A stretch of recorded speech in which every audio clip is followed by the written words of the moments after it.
Welcome to The Explainer. Today we're going to talk about a really weird problem. What happens when getting more successful is the very thing that starts to break your business?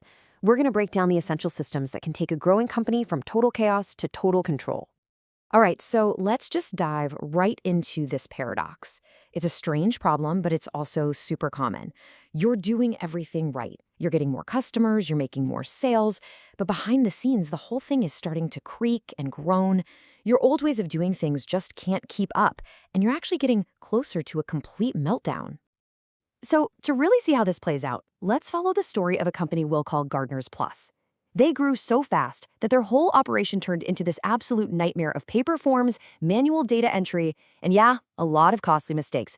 They were so swamped just trying to tread water that they just knew that one more big mistake could sink the entire company. Something had to change. To fix all this chaos, Gardeners Plus had to hit the reset button and get back to basics. And that meant really understanding the two fundamental goals that, honestly, drive every single successful business out there. Okay, first up is effectiveness. And this one is super simple. It's just, are you actually achieving your goal? Let's say your objective is to build a car that gets 60 miles per gallon. If you build that car, boom, you've been effective. You did the right thing. Simple as that. But look, being effective is only half the battle. The other equally important goal is efficiency. And this is all about how you achieve your goal. It's the relationship between what you get out of it versus what you put into it. So it's not about doing the right things. It's about doing things the right way.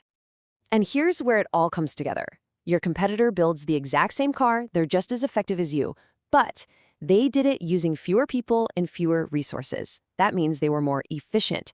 And in the long run, the more efficient company almost always wins. To survive and thrive, you have to master both. All right, so now that we've got the basic concepts down, let's open up the toolbox.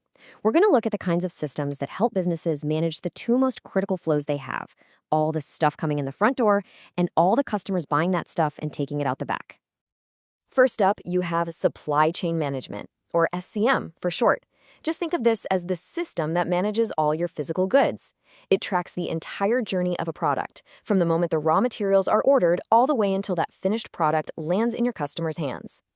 So, a typical supply chain moves through these three main stages. You start with procurement. That's just a fancy word for getting all your materials. Then you've got processing, which is, actually making the product. And finally, delivery, getting it to the customer. SCM systems are built to make every single one of those steps as smooth and optimized as possible. And this right here really shows you the power of a good SCM system. Companies can reduce the amount of stuff just sitting around in a warehouse by up to 50%. I mean, think about that. That is a massive amount of cash that's suddenly freed up to be used for something else. So if SCM handles the stuff, then customer relationship management, or CRM, is all about the people. These are the systems that a business uses to manage every single interaction with its customers, from the very first ad they ever see to the support they might need years after they buy something. And the cost savings here can be just staggering. A single support incident over the phone costs, on average, $33. But a self-service interaction, which is often powered by a good CRM, costs a little over $1. For a growing business, that difference is an absolute game changer for efficiency. And let's bring it back to our friends at Gardeners Plus. A CRM was the exact piece of the puzzle they were missing. They were spending all this money on advertising, but they had absolutely no idea which ads were actually bringing in customers. A CRM would have tracked all of that, letting them spend their money way more effectively. Okay, so you've got a system for your supply chain and a system for your customers, but they're kind of like two separate islands. So the million-dollar question is, how do you connect everything? How do you get every single department in your company on the exact same page? Well, that's where enterprise resource planning, or ERP, comes into play. You can really think of an ERP system as the central nervous system of the entire company. It's the one big system that connects everything, accounting, HR, manufacturing, sales, into a single unified whole. But here's the catch. There's a big trade-off. ERPs are incredibly powerful, no doubt. They give you huge efficiency gains. But they are also massively expensive, incredibly complex, and really risky.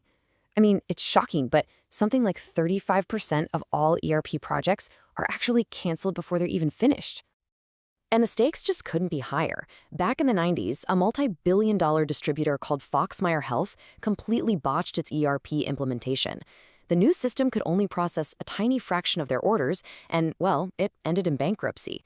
This is the exact dilemma a company like Gardeners Plus faces. A system that's powerful enough to solve all their problems, but so complex it could bankrupt them if they get it wrong. The reason these systems are so powerful and also so risky is because they all run on one thing: data. SEM, CRM, ERP, they give businesses incredible power because they collect and analyze just enormous amounts of information. But that power, well, it creates a pretty serious ethical dilemma. I mean, just think about it for a second. When a company knows your buying habits, your personal details, maybe even your physical location, it raises a really critical question. What happens to our privacy? And this really gets to the core of the conflict. The more a business knows about you, the better and more efficiently it can serve you. But the very same data that creates that seamless experience can also be used in ways that violate your right to control your own information. Think back to Gardeners Plus. With these systems, they'd know which customers buy certain plants, how often they visit, and where they live. That's fantastic for business, but where do you draw the line? So, to try and manage this risk, experts have come up with a framework for using data ethically, and it's built on some really common sense ideas. It starts with purpose. Just be transparent about why you're collecting data. And relevance, only collect what you absolutely need. It also includes really critical rights for us, like security to limit who sees the information, and scrutiny, which gives you the right to see and correct your own data. And that brings us to our final thought for today. All of these systems make our lives more convenient, often more affordable, but they do it by collecting our data. So the question we all have to answer for ourselves is this: how much of our privacy are we really willing to trade for that convenience? Where do we draw the line?